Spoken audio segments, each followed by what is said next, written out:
every year around this time to remark upon an event in our pathway towards revolution. As we close in on the semi-quincentennial celebration of our Day of Independence, July 4th, 1776, I want to take this chamber back 4 more years than that, to June 9th, 1772, when the first blow was struck of armed conflict between the American colonies and Great Britain's fleet. The story begins with the arrival on Narragansett Bay of Her Majesty's officer, Lieutenant William Duddingston, the captain of a revenue cutter named the Gaspee. Lieutenant Duddingston's task was to police the commerce going in and out of Narragansett Bay, and he went about his task with bumptious, arrogant zeal, which included arrogant exchanges of correspondence with the colonial governor and Chief Justice, and unnecessary harassment and interference with colonial shipping on Narragansett Bay. Before we get to June and the events that I'm going to describe, I'll take a quick sidebar to one of his first exploits in February. He'd only gotten there in January. By February, Captain Duddingston of the Gaspee seized a ship called the Fortune. And he seized its cargo, and he had the ship and the cargo transferred up to Boston, where His Majesty's government sold the cargo and sold the ship and transferred the funds to the exchequer of Great Britain.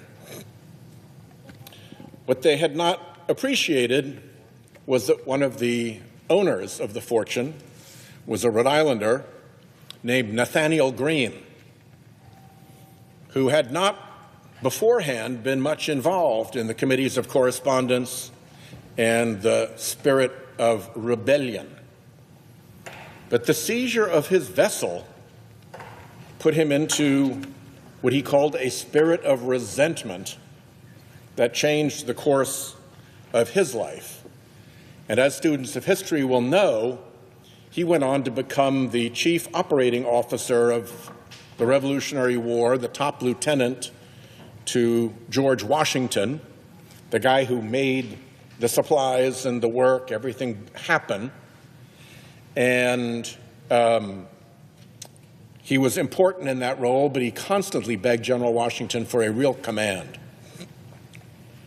And ultimately, General Washington relented, though it wounded him to lose the administrative capability of General Nathanael Greene.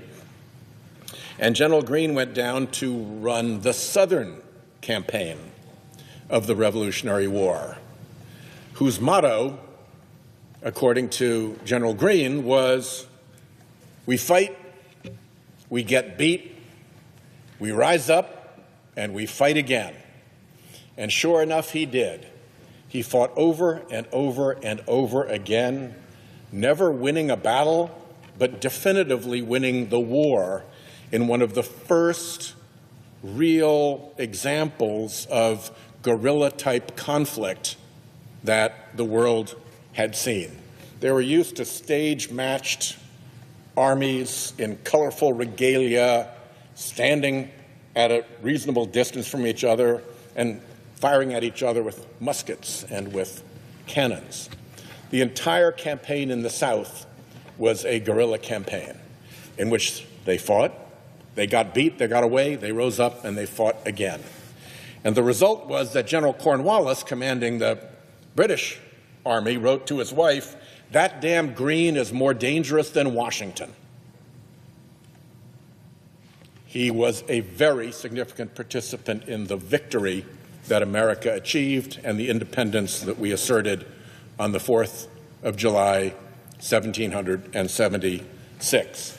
Doesn't get the credit he deserves because he spent so much of the war facilitating the work of General Washington, but historians know what a remarkable job he did running that Southern campaign.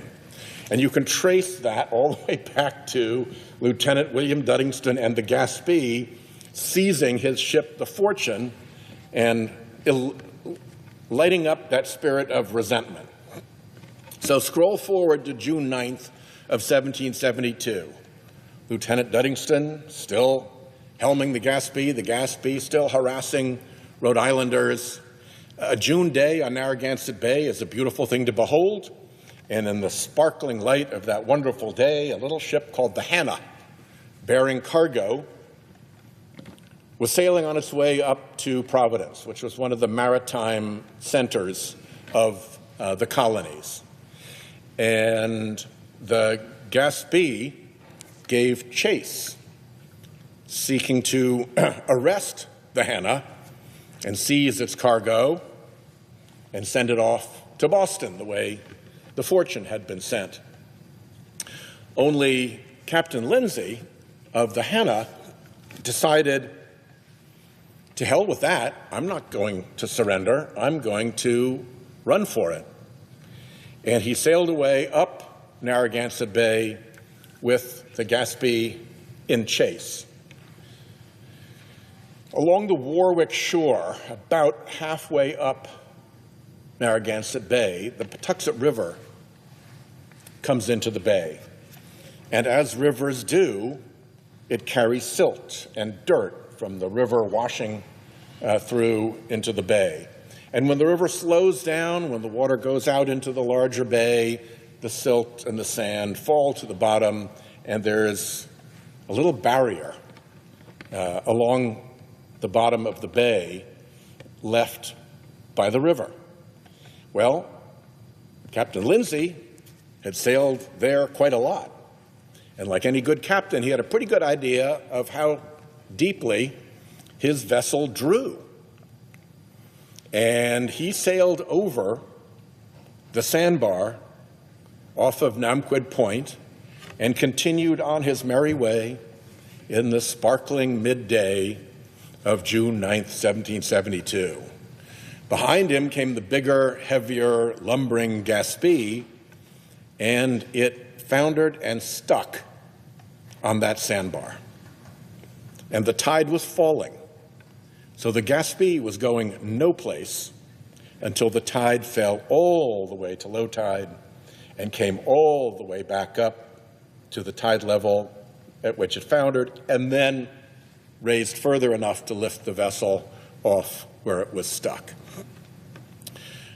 When the Hannah got to Providence, her captain told the story of what had taken place, described to the worthies on the Providence shore that the Gaspee, this dread vessel that had caused so much nuisance and cost to Rhode Islanders, was stuck. And that night, Rhode Islanders rowed down from Providence to the Gaspee at night in longboats with muffled oars. And as they approached the stuck Gaspee, Abraham Whipple, who was the local sheriff and was in the party, yelled out that he was here to arrest the captain of the vessel and arrest the vessel. And Duddingston was not about to put up with that, so he called his crew up to the deck, called them to arms, and a battle ensued between the longboats surrounding the Gaspee and the Gaspee itself. As the Rhode Islanders swarmed onto the Gaspee, and among the gunshots was one that struck Captain Duddingston. So, injured, he surrendered his crew, and the Rhode Islanders captured. His rank was lieutenant, his position was captain, Captain Duddingston, Lieutenant Duddingston, and they took him ashore with the crew and turned them all over to be held prisoner and detained. And then they went back out onto the bay, out to the stricken and stranded Gaspee, and they set her alight. When a ship burns, particularly a ship of that era, whose rope is covered with tar, whose rigging is canvas, whose structure is wood, with so many parts that are varnished and oiled, the combustion is rapid. And as the Gaspee burned, the fire reached the Gaspee's powder magazine. And when the fire reached the powder magazine, the gunpowder did what gunpowder does, and it blew the Gaspee to smithereens. It's now about 4 in the morning on June 10th, 1772. More than 4 years would go by before the 4th of July Declaration of Independence. And interestingly, more than a year and a half would go by until another event that is much more prominent, even though much less brave and significant, took place. And that is the so-called Boston Tea Party. Now, I have nothing against my friends from Massachusetts, but they got drunk. They went on board a civilian ship. They seized bales of tea, and they pushed the tea bales into Boston Harbor. Well, bully for them. But well more than a year earlier, Rhode Islanders had seized a vessel of Her Majesty's Navy, had captured the crew, and had blown the damn boat up. And I think that deserves a little credit. So I come here every year. When I go home this weekend, we'll be marching in the Gaspee Days parade that goes by Namquid Point, now called Gaspee Point, where an annual celebration takes place. And I want to make sure that all of the pages who are here know that when they hear about the Boston Tea Party, they should know to scroll back 18 months to a bolder, more violent, and more remarkable engagement by Rhode Island. The aftermath was immediate. King George was furious.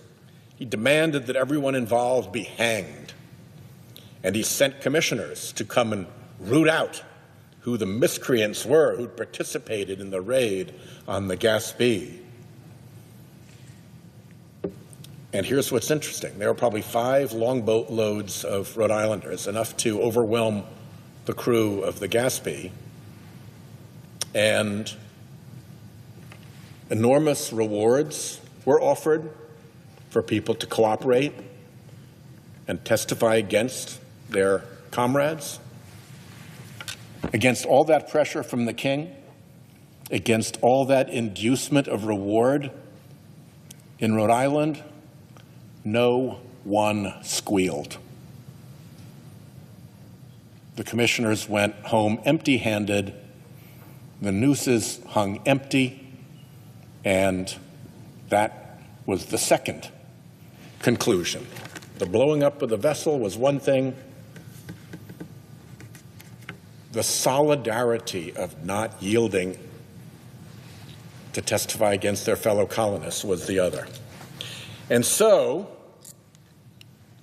I will read my poem about this event with apologies to the ride of Paul Revere. Listen, my colleagues, and you shall see how Rhode Islanders blew up the dread Gaspee. Great Britain was fearsome. She ruled the sea. But Rhode Islanders burned with the fire to be free. So when George sent his frigate to tax our coast and its arrogant captain was heard to boast that he'd soon have Rhode Island under his sway, well, a course was set for a fateful day. Narragansett Bay sparkled bright and blue, June 9th of 1772.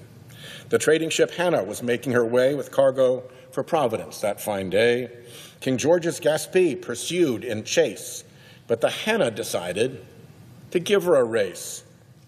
Away fled the Hannah with wind in her sails as the Gaspee's cannon fired from its rails.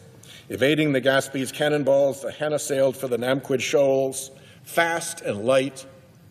Hannah crossed the shallow, but when the Gaspee attempted to follow, she ran aground on the Warwick shore in a falling tide and could move no more. That night, dark longboats with muffled oars came slipping quietly down the shore to rid our bay of the dread Gaspee and show old King George that Rhode Island would be free. The battle was fierce off Warwick Neck. When the gun smoke cleared from the Gaspee's deck, Rhode Islanders had her as their prize, and her crew bound up in chains and ties. When the crew was ashore, Patuxent's Rangers assured they'd present no further danger. Back to the bay in the dark of the night went the Gaspee raiders to set her alight. The fire spread through the raiders' prize till a blast filled the Narragansett Bay skies. The fire had reached the Gaspee's magazines, and her gunpowder blew her to smithereens. Away sped the raiders into the dark, leaving in the embers freedom's spark. I want their names, King George demanded, and ordered the raiders be apprehended. But his call for hangings came to naught. His nooses hung empty. No charge was brought, because never a traitorous tale was told. Rhode Island stood steady and silent and bold. The spark that was struck in the Gaspee raid lit a flame that still burns in our hearts today. And the lesson from then is a lesson now that every American still will avow. However majestic your powers be,